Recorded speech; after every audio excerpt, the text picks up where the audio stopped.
It's easy to hear your favorite artist on WFPK from wherever you are. Listen on your smart speaker, live stream from our website at WFPK.org from Louisville Public Media. They went off to the country and got their heads together and took acid and were never heard from again.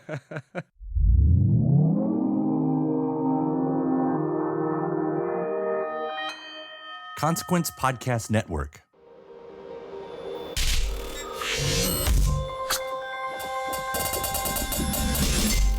Hey, and welcome to another edition of Kyle Meredith with. It's the interview series presented by WFPK at WFPK.org, Consequence, and the Consequence Podcast Network. Thanks as always for making your way here, for checking out the episode and the series. Of course, please do hit that subscribe button so you can keep up with all the interviews that I put out. 3 brand new ones every single week. It's a new one every Monday, Wednesday, and Friday. Great way to keep up with your favorite artists and discover the new ones at any of the places you get podcasts from. That includes Spotify, Apple Podcast, NPR, WFPK.org, Consequence, YouTube for the video versions, or anywhere you get your podcasts from. You can subscribe to Kyle Meredith with. Don't forget to give the series a rating, leave a review as well, because those always help out so much. Of course, we've had some great guests on lately. G-Eazy was here, the band Wallows, comedian Ali Sadiq, Kim Gordon of Sonic Youth, Mike Campbell from Tom Petty and the Heartbreakers, actor Jeff Daniels, the band Eels, Derek Trucks was here, country musician Carly Pierce, director Richard Linklater, Sal Volcano from Impractical Jokers, Brandy Carlisle. Just an example of what you can get when you subscribe to the Kyle Meredith with podcast. That's me, Kyle Meredith. Today's a special episode. We are rewinding back to a 2018 interview that I had with Todd Rundgren. In fact, we took a 50 years quest on this interview, as we say, revisiting his 1968 album, the self-titled record with the band Nazz, as well as 1978's The Hermit of Mink Hollow, and the album White Knight, which just came out prior to this interview. He has also had just written his autobiography, The Individualist, so we dug into that, what it's been like and why he wanted to work with the Lemon Twigs, so much more. It was a big honor, huge, just incredibly important artist in the rock and roll and music world. So let's jump into it. A rewind episode back to 2018. It's Kyle Meredith with Todd Rundgren. Hey, Todd. Hello. Well, I sort of want to take a 50-year journey in the next 20 minutes here, talking about a lot of stuff, past and present. And from what I gather, this has sort of been on your mind too, because you have the autobiography coming out. Is that right? Yeah, I can't give you an exact date, but they say it'll be before Christmas. So I've seen the proofs, so it's not an illusion. Actually, is coming out. What has that trip been like for you? I know it's sort of different for every artist when they have to, mine the past in that sort of way. It isn't something that I had like a burning desire to do, but you get to a certain point in your life and you realize somebody's going to tell the story and you'd rather it be yourself than somebody else. So as much as it seemed like homework to me, and as much as it took me almost 20 years to finish it, it's finally a big load off my mind, and I hope not to have to write another one for a couple of decades at least. Well, maybe some of this stuff will still be fresh of mind then. Maybe we'll start, I guess, with the past and work our way forward a little bit, because it happens to be the 50th anniversary of the Nazz debut, which, it came out in 1968. The Open My Eyes came out that year. I think the full length came out that year too, right? Yeah, well, the exact timeline is hidden in ancient history. The band kind of got together in 67, but we had a relatively short indenturehood, and we got discovered fairly quickly. But once we did get discovered, it was kind of like we discovered a way to break the band up, too, in the process.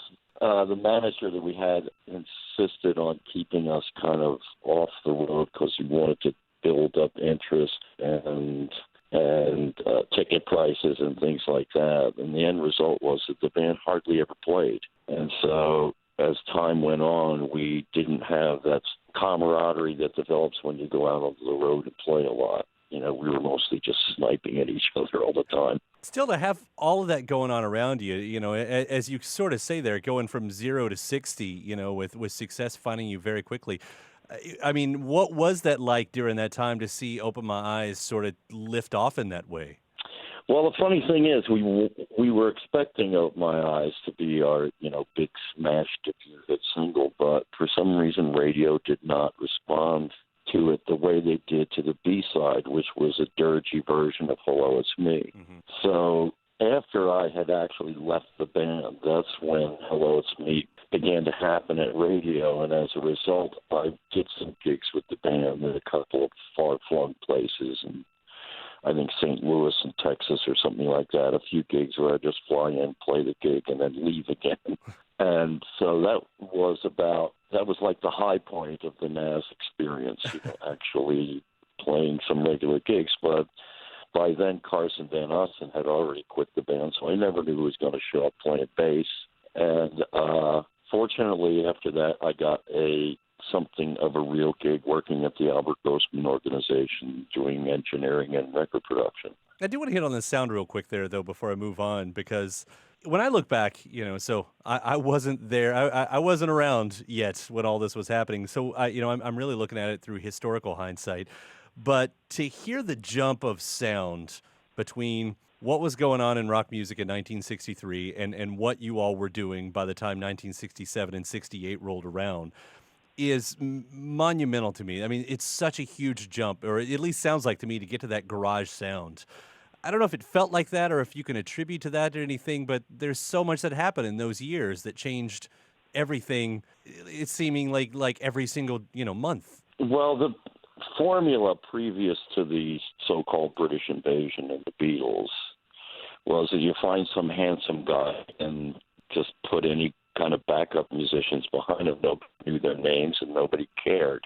And so for a lot of people, myself as well, I made the 1964 that I was going to be a faceless guitar player in the back somewhere. And then when the Beatles changed it, just like they did everything else, it was essentially they changed the format, and that made it possible for anyone to get into the game. So instead of it being just professional songwriters, the Beatles wrote their own material too. So everyone, when they started a band, realized they'd have to write material as well.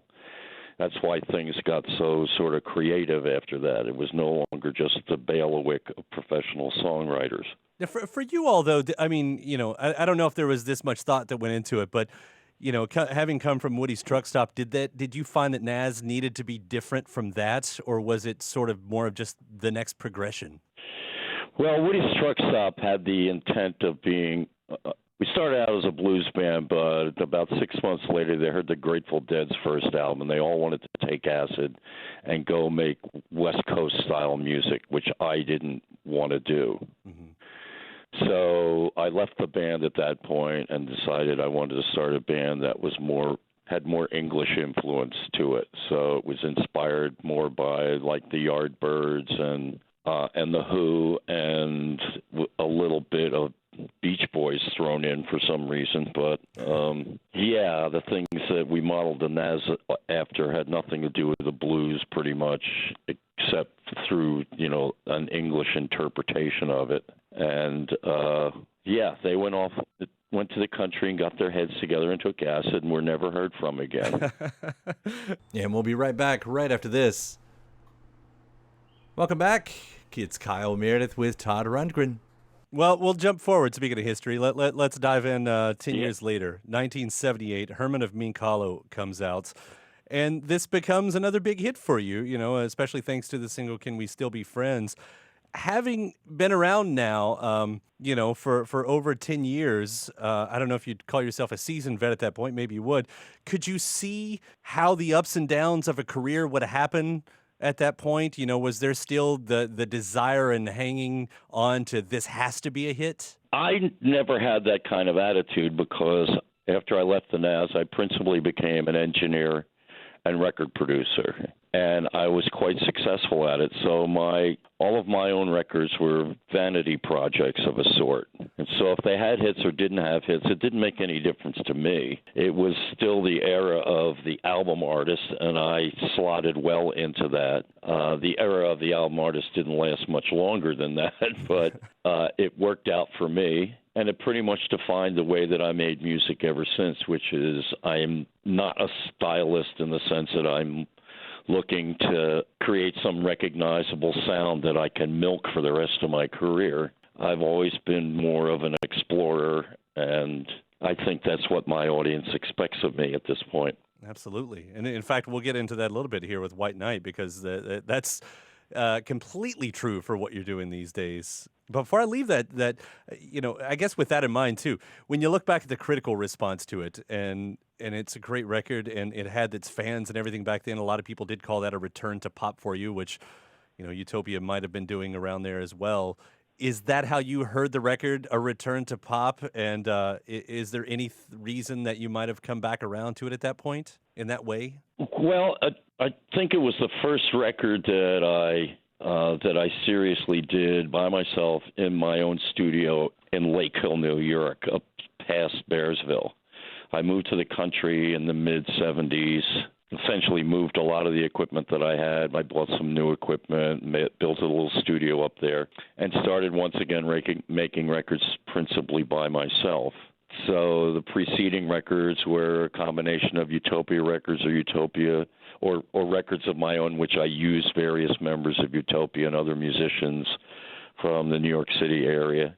So it was a chance for me to write within the limitations of my playing ability.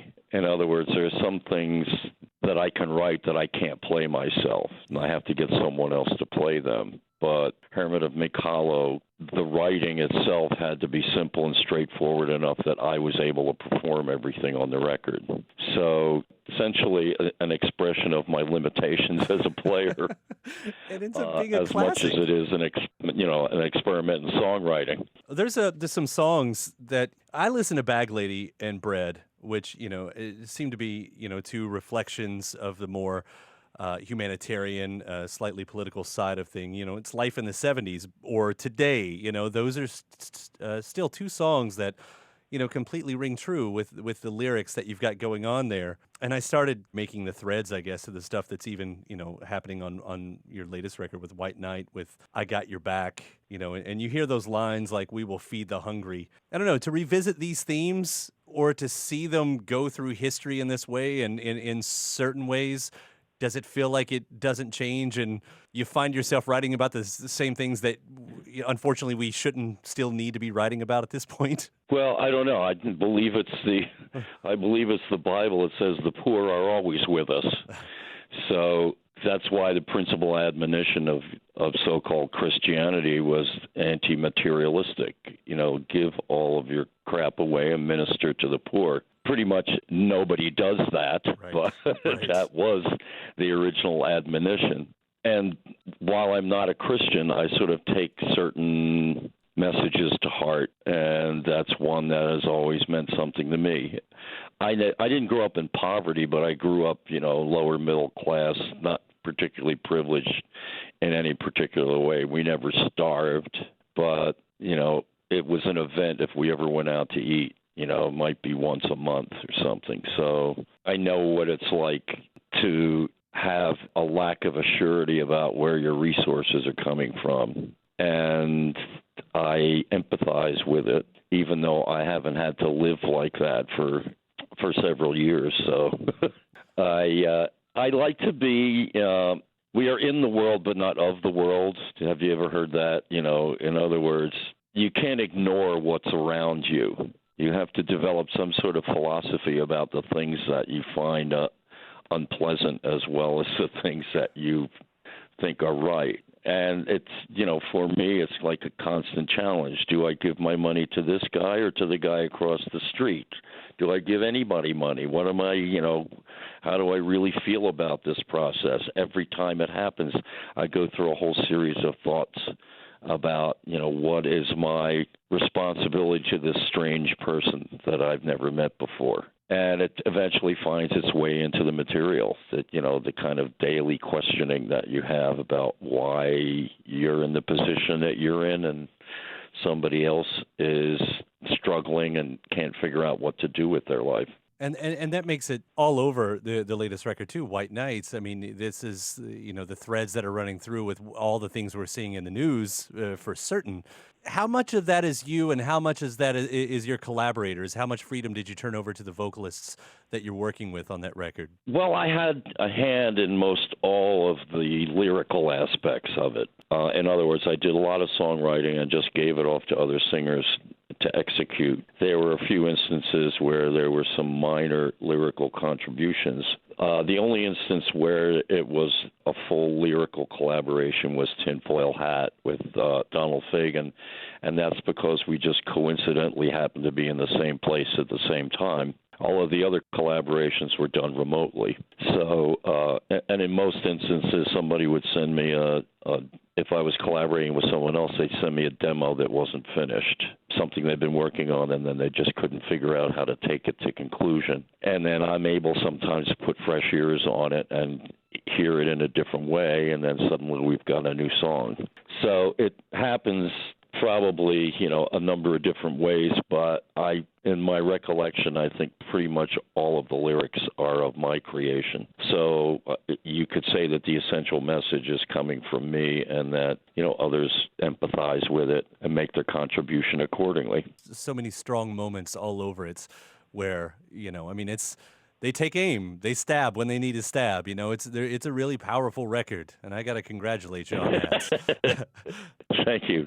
Well, I've gotten very much into this collaboration thing to the point that I'm continuing. There were some projects that never got completed in time to make it to the last record, so there's some outstanding things from that era, but I'm continuing to make contact with other artists and ideally set up the circumstances for us to collaborate together. So I don't really have another grand plan for a record of my own that doesn't involve more collaboration in one way or another. And we'll be right back right after this. Welcome back. It's Kyle Meredith with Todd Rundgren. Why don't you do a lot? And we're playing the Lemon Twigs new album right now. It's a huge favorite of ours, and you're a part of that as well, right? Yeah, just of all the other things that happened to me, this peculiar association with the Lemon Twigs has come about. It started out, I think, that they were fans. I heard that through the grapevine, sort of, and started to learn about the band. And then last year they asked me to sit in on a number with them. So they learned Couldn't I Just Tell You, and we played that at Coachella together. And then some months after that, I went to their studio in Long Island and sang on their new record. So it's really sort of a remarkable association because they're so young in one sense. I mean, they're playing music that was already put to bed years before they were born. They could be my grandchildren. The oldest one is 20. It's just so much fun to see some young artists who first of all they obviously have a gift, the two of them. As part of it is because of their upbringing in musical theater, and their dad is a musician as well, so that gives them a head start. But also they're extremely ambitious in the things that they do. It's not just simply writing a song; it's writing a little opera. They remind me of Queen or some other high concept sort of act from the 80s, from the 70s. Right. So I'm pretty excited for them. I hope this really takes off. Yeah, well, like I said, we're big fans of it over here, and I love what you've done with them and the contributions. And I sort of want to wrap it up here, too, with talking about your contributions. As far as the big round number anniversaries go, I did look at 1988, and while that was an off-year album-wise for you, you were producing, and that was the year you did the Pursuit of Happiness, the Love Junk album, which I don't know if it's anything you've thought about lately. Well, I had thought about it lately because I asked Mo Berg to contribute something to White Night, and he came up with one of the signature tunes that we continue to play, even though we're not doing a White Night show right now. But Let's Do This, which was the product of a musical idea of his and a lyrical idea of mine, essentially was a chance for us to work together again. And as far as I know, Mo Berg has never actually left the music business. He doesn't play as much anymore, but he still produces records for other people. So I think has worked out well for him. I haven't been able to connect with him lately. All the times that I've been to Canada, we just haven't been able to get together. But someday we'll get together and reminisce about the pursuit of happiness. Well, it's a fun record to listen to. I hadn't listened to it in a while. It still sounds great. And, I thought when you took that on, the college rock scene was in full force of the 80s, and it probably owed a lot to you and what you had put in play, decades before. I don't know if that's why the artist came to you and how much you were aware of it at the time that, a lot of these bands, they sort of happened because of what you had been doing before then. Did that kind of stuff register with you? Well, I knew that Mo Berg was a fan of mine because he said so. So, he always wanted me to do the Pursuit of Happiness records. There's two that I did. And as a matter of fact, before he put the Pursuit of Happiness together, he had sent me some music that he had done either with like a prior group or as himself when he was like 15 or 16 or something like that, which was all very kind of like very sort of proto Pursuit of Happiness. It wasn't quite where Pursuit of Happiness eventually wound up, but you could see the seeds of it and what he was doing. And I think once he put the band together, he got much more bold about the lyrical ideas and, saying things that people were thinking but never put into lyrics before, especially about sex and that sort of thing and his relationships. So he had a very unique viewpoint. He was not sugarcoating a lot of what he wrote about. He wrote about exactly what he felt, and especially in terms of sex and relationships and that sort of thing. Well, it certainly is cool, like I said, listening to that. And that's where we'll end our big trip through time. I really appreciate you taking the long trip with me, and I can't wait to hear how these stories shake out in the autobiography as well, because I'm sure there's plenty more story to tell. Oh, yeah. Yeah, we'll have more to talk about next time. Awesome, Todd. Well, thank you so much. And yeah, I appreciate it. Take care of yourself. Terrific. You too. I'll talk to you soon. And my thanks again to Todd for that 2018 interview. And thanks to you for checking it out. Please do hit that subscribe button if you're not already before you get out of here so you can get 3 new interviews just like this one sent your way every single week. A new one every Monday, Wednesday, and Friday at Spotify, at Apple Podcast, NPR, WFPK.org, Consequence, YouTube for the video versions, or anywhere you get your podcast from. You can subscribe to Kyle Meredith with. Also, please do give the series a rating, leave a review while you're hanging around. And then after that, head over to WFPK.org, where I do a show Monday through Friday starting at 6 p.m. Eastern. You get 4 hours of classics from the 80s and 90s. You get the best in new music. There are bonus interviews, lots of music news as well. One of my recent episodes featured some classics and favorites from the Pixies, The Only Ones, Suki Waterhouse, Sheryl Crow, the Dave Matthews Band, Lisa Loeb, Gary Clark Jr., Lake Street Dive, Bridget Calls Me Baby, the John Spencer Blues Explosion, Pretenders, Gillian Welch, and my interview with Brandi Carlile. Again, just an example of what you can hear every weeknight starting at 6 p.m. Eastern at WFPK.org. Consequence has your music and film news. You can, of course, also find me on any of the social media sites. The address is always the same. It's at Kyle Meredith, and I do hope you like and follow along. That does it for another edition. I'm Kyle Meredith. I'll see you next time.